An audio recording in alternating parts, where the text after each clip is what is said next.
Hello students, let's read the problem. And it says, a tank of 3,600 liters is filled with water at a rate of 240 liters per minute. Which of the following graphs shows this rate in liters per minute? So let's see what is something that looks familiar for us over here. Well, I see something that says at this rate.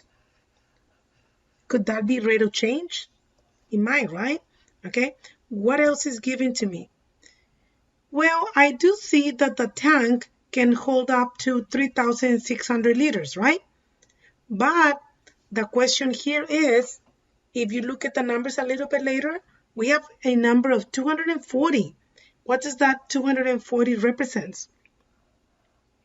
That's how many liters are they putting in the tank per minute. What's another number for per minute? Per minute means for 1 minute. Very good. Okay, so now the question here is, which one of the graphs represents my 240 liters per minute? So let's go to the graph and let's see where is my liters. Are they on the X or on the Y? So look at letter A.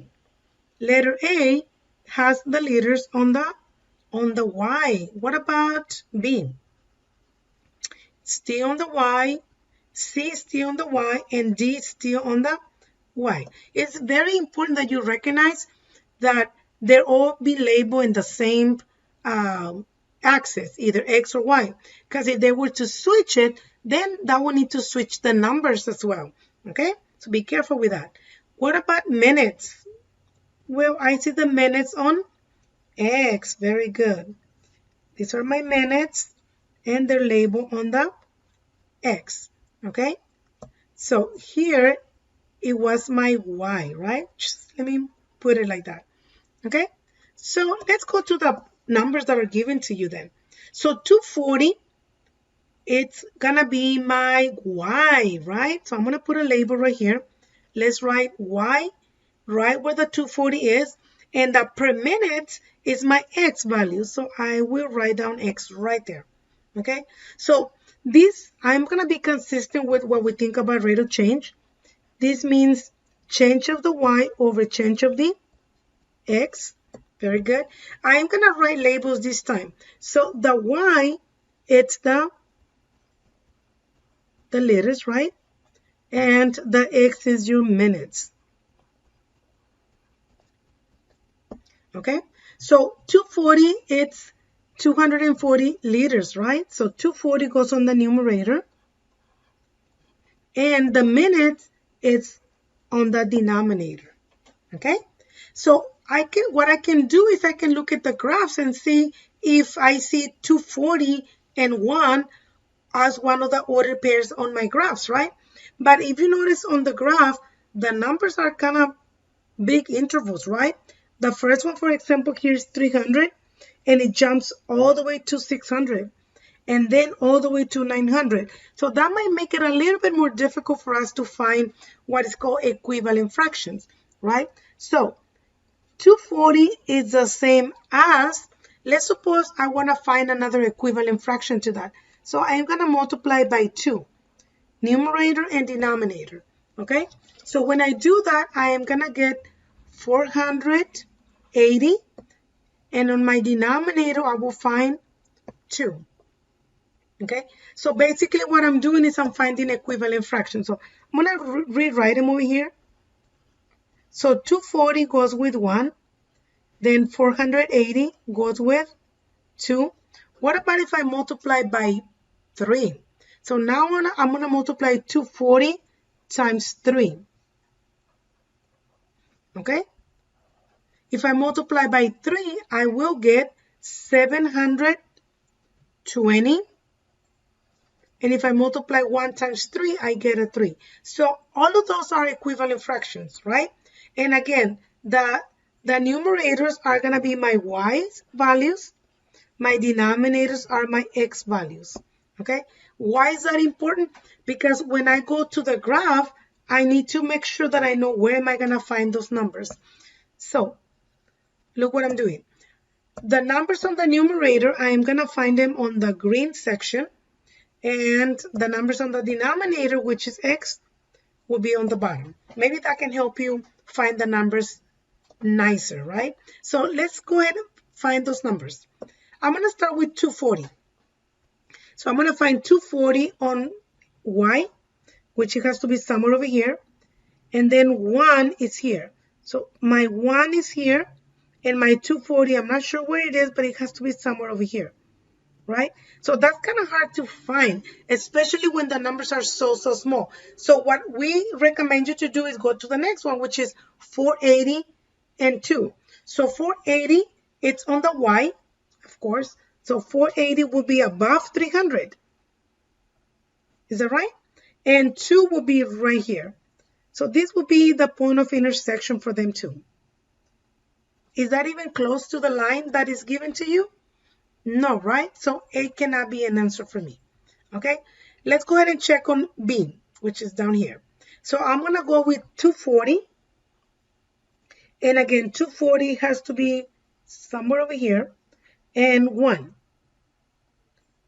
It looks a little bit off, right? So what about if we try 480? Sometimes when the numbers are kind of close to the line, we're not sure, because remember, the interval is quite big. But once we try a second one, it will give you a very, very good idea if we're in the right direction or not.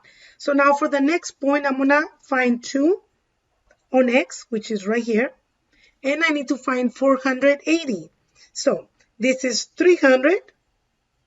This is 600. So 3, it's an interval of what? This will be 3, 400, 500, and 600. It's still kind of small, right? So my next point will be close to 500, which is here, and 2 will be here. So it kind of looks very close to the line, right? Okay, and what's the next one? 720 and 3. So this is my 3 right here, guys. Let me change the color. This is 3 right here, and I need 720. So if this is 600, this will be 7, 8, and 900.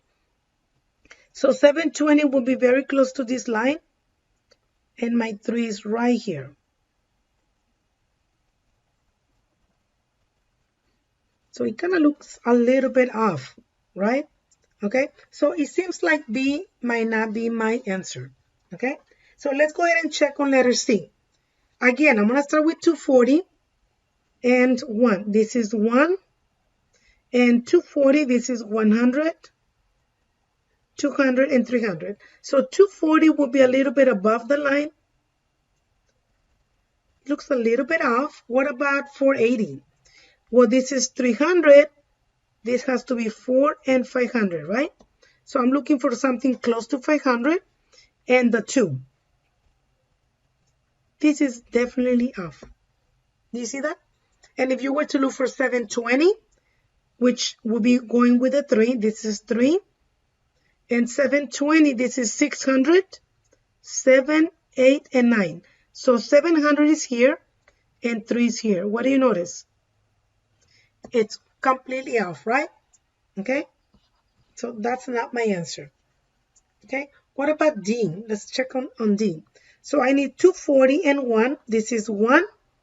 And 240 will be 1, 2, somewhere over here, right? Kind of looks close to the line, but we'll check the next one. What about 480?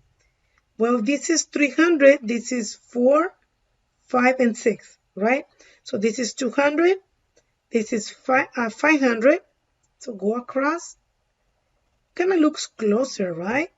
Okay, what about 720? 6. This will be 7, 8, 800, 700, 800. So this is 3, and I need to find 720. So if this is 600, then 700 will be here. So go across. They look very close to my line, right? If you notice, they still look a little bit, maybe not exactly, but those points are much closer to my line than B. Is that right? So what you can do is you can find another point if you feel that that's not enough. So I'm going to go ahead and write down 240 over 1.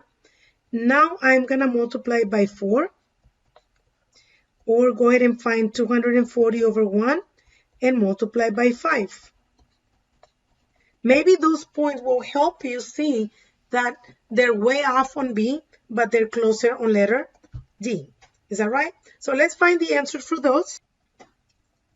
Okay, so let's write the numbers that we found. So we got 960 over 4. And on the bottom one, it's going to be 1,200 over 5. I am going to go with 1,200 over 5 just because it's a number that I can easily find on the graph. So let's find that one. So 5 is x, remember, and 1,200 is the y value. So I'm going to go ahead and find 1,200 on my letter D, which is right here, and my 5, which is right here. Let's find the point of intersection for those two. So I'm going to go up, I'm going to go across, and right there. And that point, it is exactly on the line, right? What about B? Because I know some of you might be thinking, Miss, but B kind of look close to it. Okay, let's check it out. So B, this is 1,200, and this is 5. Let's go ahead and go across. Go ahead and go across on 5. And notice where the point is. Now the point is a little bit more off, right? So sometimes the first points might be kind of close to the line, but if you go and find points that are further away, like another equivalencies that are further away, you can easily spot which one should be the answer. So my answer for this one should be letter D.